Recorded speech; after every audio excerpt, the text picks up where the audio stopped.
जय हिंद, जय महाराष्ट्र। आपण पाहत आहात वैविध्यपूर्ण बातम्या विशिष्ट मांडणीने कमी कालावधीत लोकप्रिय झालेले आम्ही लोकप्रतिनिधी महाराष्ट्र न्यूज चॅनल। मी मुख्य संपादक प्रसाद।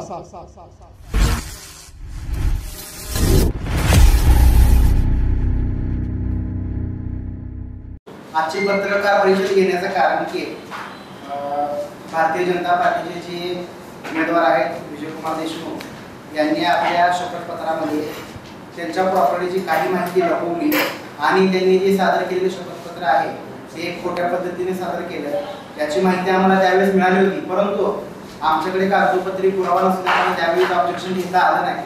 परंतु आता कागदोपत्री सर्व पुरावे मिळाल्यावर आम्ही पत्रकार परिषद घेऊन आणि कालच कलेक्टर साहेब असतील उपजिल्हाधिकारी यांना समक्ष भेटून याची माहिती दिली आणि तसेच निवडणूक निर्णय अधिकारी यांच्याकडे लेखी तक्रार दिली, तसेच पोलीस आयुक्त यांच्याकडे लेखी तक्रार देऊन त्यांच्यावर कायदेशीर गुन्हा दाखल करून त्यांची उमेदवारी रद्द व्हावी अशी मागणी आम्ही निवडणूक निर्णय अधिकारी यांच्याकडे केली आहे।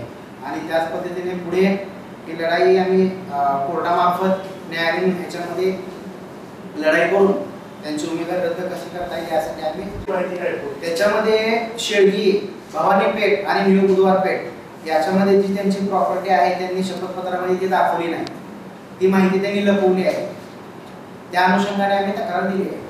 आक्षेप तुम्ही त्या छाननीच्या दिवशी घेतला? छाननीच्या वेळेस आम्हाला या प्रकरणाची माहिती मिळाली होती, परंतु कागदपत्रे ऑब्जेक्शन घेतल्यानंतर आपल्या निवडणूक अधिकाऱ्यांना त्याचे पुरावे द्यावे लागतात। ते पुरावे हाती नसल्यामुळे त्यावेळेस सादर करता आले। आता असं चालतं का नंतर दिलं? आता आपण आता ही देऊन आपण तक्रार दिली आहे, परंतु कोर्टामध्ये जाऊन काय करता येईल आता इथं काय चालणार नाही, एकदा अर्ज मंजूर झाला पुढे गेली प्रोसेस। त्याच्यासाठी आम्ही ही माहिती जनतेपर्यंत पोहोचवतोय की हा उमेदवार खोटारडा आहे। त्याच्यामुळे एक्सेप्ट झाला असतं तर त्याला कायदेशीरता आली असते ना। आता हे तुम्ही तुमचा आरोप झाला निवडणुकीतला, ते म्हणतात निवडणुकीतला आरोप आहे त्या दिवशी काय गप्प बसले, विषय संपले। आता ते कोर्टाने जर तुमच्या म्हणण्यावर नोटीस काढली त्यांना तर तो एखाद्या वेळेला मुद्दा होऊ शकतो। आता हे नुसतं निवडणूक प्रचारातला एक भाग होऊ शकतो।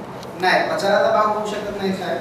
की जे जनतेची सेवा करणार म्हणून समोर येतात लोक, ते जर आपली माहिती खोटी देत असेल जनतेला, जनतेने ठरवावं। खोटी देतात, खोटी दिली आहे माहिती, हे एक तर कोर्टाने किंवा निवडणूक अधिकाऱ्याने दोघांपैकी एकाने मान्य करायला पाहिजे ना। त्याच्यासाठी आम्ही निवडणूक अधिकाऱ्याला तक्रार दिली आहे की दुसरी दिली, पण पुढे त्यांनी तुम्हाला काय आणि आता हायकोर्टात आणि तसेच की सदरची तक्रार आम्ही हायकोर्टामध्ये दाखल करणार।